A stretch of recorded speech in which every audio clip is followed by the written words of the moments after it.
Trump withholds $1.5 billion health aid from Zambia until mining deal signed. Just as Zambia was expecting a major health agreement with the United States, Donald Trump has delayed the deal, but not for health reasons.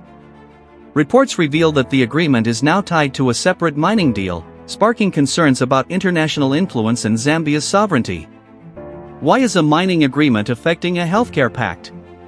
What does this mean for Zambian citizens relying on health aid?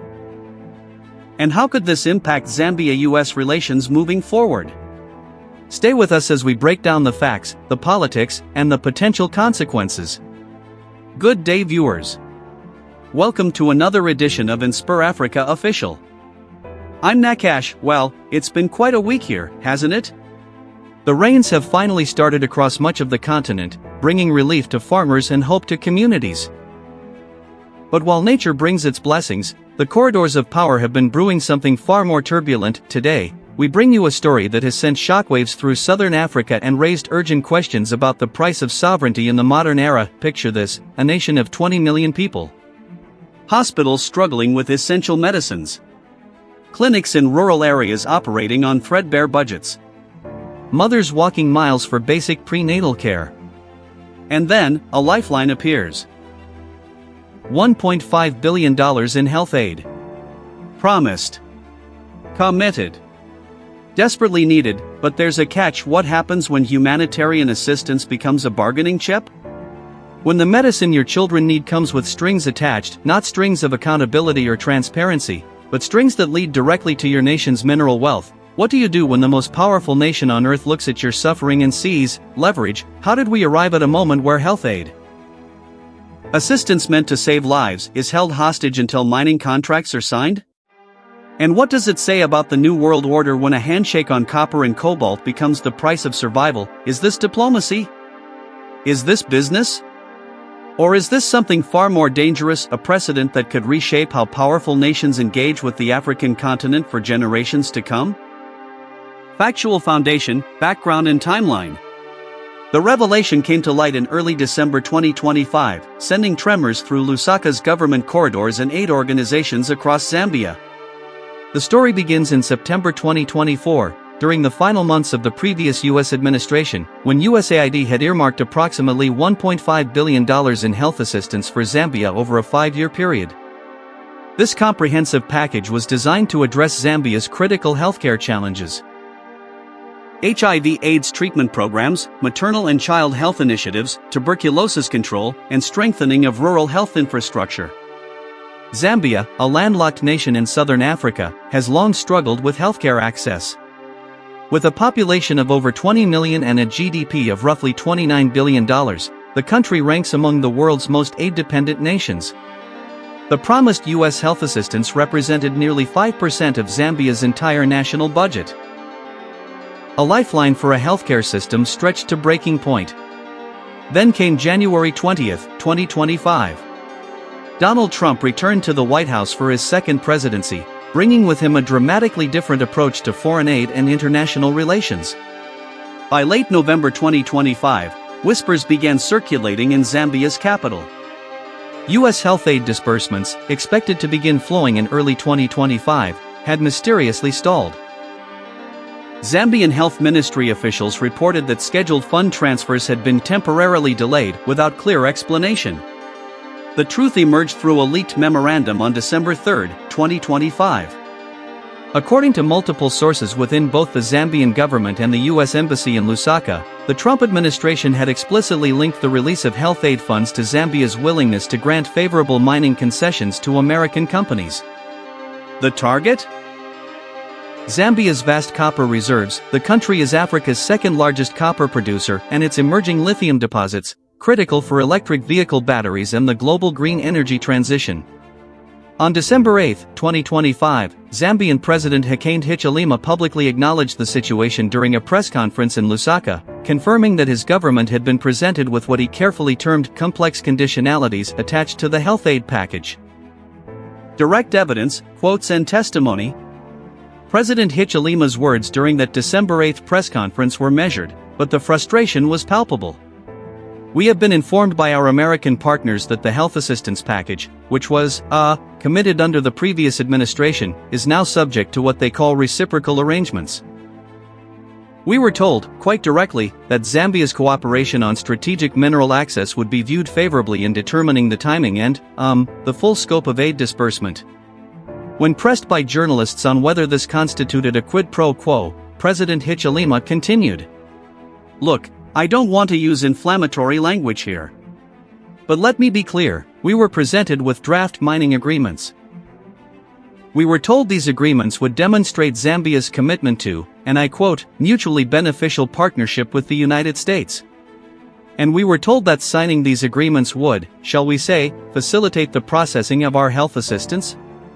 A reporter asked, Mr. President, are you saying the health aid is being withheld until you sign mining deals? Hichilema responded, I'm saying that the connection was made explicit. Not implicit. Explicit. That is what I'm saying. From Washington, a State Department spokesperson initially offered only a brief statement on December 9. The United States remains committed to partnerships that benefit both American interests and the prosperity of partner nations.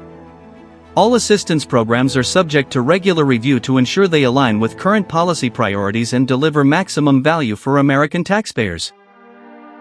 But it was Commerce Secretary Howard Lutnick's comments during a Fox Business interview on December 11 that confirmed the administration's approach. Look, we're done with the old way of doing things. American taxpayers send billions of dollars around the world, and what do we get? Nothing. The president has been very clear, if countries want American generosity, they need to bring something to the table. Zambia has minerals we need. Minerals that are critical for American manufacturing, for our national security. So yeah, we're having conversations about access. That's not controversial, that's smart deal-making. When the host asked whether linking health aid to mining deals was appropriate, Lutnick replied, why wouldn't it be? Everything is negotiable. That's what the president ran on. That's what people elected him to do. Meanwhile, in Lusaka, civil society voices grew louder. Dr. Mutalnsa Mukula, director of the Zambian Health Advocacy Network, told reporters, this is unconscionable. We're talking about antiretroviral drugs for people living with HIV. We're talking about vaccines for children. We're talking about equipment for maternity wards. And this is being used as leverage? How many people will die while these negotiations drag on? Inside the U.S. Embassy in Lusaka, sources report deep discomfort among career diplomats. One USAID official, speaking on condition of anonymity, told a regional newspaper, many of us are, struggling with this. We've spent our careers building these health programs, building trust with communities. And now it feels like that trust is being weaponized. I won't put my name to this, but I can tell you there's a lot of anguish here. Deeper analysis, implications and reactions. This unprecedented linkage between humanitarian aid and commercial mineral rights has ignited fierce debate about the boundaries of diplomatic pressure and the ethics of conditionality. From a legal standpoint, experts note that U.S. foreign assistance law gives the executive branch broad discretion in aid distribution. However, the specificity of this arrangement, health aid for mining access, appears to test the boundaries of traditional aid conditionality. Professor James Mwanza of the University of Zambia School of Law explained, previous aid conditions typically focused on governance reforms, anti-corruption measures, or human rights improvements. Those were at least thematically related to development objectives. But mineral extraction rights? That's a purely commercial transaction being dressed up in diplomatic language. The geopolitical implications extend far beyond Zambia's borders. China has been Zambia's largest foreign investor for over a decade, with significant stakes in Zambian copper mines. Analysts suggest the Trump administration's move represents a broader strategy to counter Chinese resource dominance in Africa. Dr. Amara Okonkwo, a senior fellow at the African Development Policy Institute, observed, this is great power competition playing out on African soil, with African lives caught in the middle. The United States is essentially saying, we'll match China's commercial aggression, but we'll use aid as the leverage point. Within Zambia, the political landscape has fractured along complex lines. Opposition parties have attacked President Hichilema from both directions. Some accusing him of being too accommodating to American pressure, others criticizing him for not securing the aid regardless of conditions. Felix Mutati, leader of the Movement for Multi-Party Democracy, stated, "Our people are dying. If signing a fair mining deal, and I emphasize fair, brings medicine and saves lives, then we need to seriously consider it. But the president must ensure these are deals Zambia can live with for the next 50 years. Conversely, Socialist Party leader Fred Nembe thundered, "This is neo-colonialism with a MAGA hat. We are watching our sovereignty being auctioned off, mineral by mineral, condition by condition. Today it's health aid for copper. Tomorrow, what? Education funding for uranium? Infrastructure loans for lithium?" International reactions have been swift and largely critical. The European Union issued a carefully worded statement expressing concern about any linkages between humanitarian assistance and commercial arrangements that may not serve the primary interests of recipient populations. The African Union was more direct. In a December 13 statement, the AU Commission called the reported conditionality troubling and urged all development partners to respect the sovereignty and development priorities of African nations. Human rights organizations have been unequivocal. Amnesty International declared, "Health is a human right, not a commodity to be traded for mineral access." Using healthcare funding as leverage for commercial deals is morally indefensible and potentially lethal for vulnerable populations. Yet some American policy voices have defended the approach. Senator Marco Rubio, a key Trump ally, tweeted, "For decades, we've subsidized the world while China strips Africa's resources. Time for strategic aid that protects American interests and helps partner nations." That's not exploitation, that's reality. Unresolved questions abound. What exactly do these mining deals entail? What royalty rates, environmental protections, and community benefit provisions are included? Will American companies receive preferential treatment over existing investors? And critically, how long will Zambian patients wait while these negotiations unfold? Healthcare workers in Zambia report that several rural clinics have already begun rationing antiretroviral medications, anticipating supply chain disruptions if funding doesn't resume. The Zambian Ministry of Health projects that a 3-month delay in aid could affect over 300,000 people receiving HIV treatment. This situation also raises uncomfortable precedents. If the United States successfully links aid to mining deals in Zambia, what stops similar demands in Tanzania, the Democratic Republic of Congo, or Zimbabwe, all mineral-rich, aid-dependent nations? And there we have it, viewers.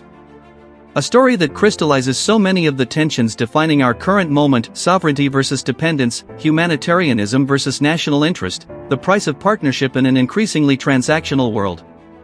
What happens next in Lusaka and Washington will reverberate across the continent. This is not just Zambia's story. This is Africa's story. And it demands our attention, our scrutiny, and our voices. Thank you so much for watching today's edition of InspirAfrica Official. This is the kind of story that needs your perspective. What do you think? Is this hardball diplomacy or humanitarian blackmail? Should Zambia sign the deals to save lives, or stand firm on principle? Drop your thoughts in the comments below. I read every single one, and your insights help shape how we cover these crucial issues. We'll be following this story closely as it develops, bringing you updates and deeper investigations into what these mining deals actually contain and what they mean for Zambia's future. Until tomorrow, this is Nakash reminding you to stay informed, stay engaged, and never stop questioning. We'll see you in the next one.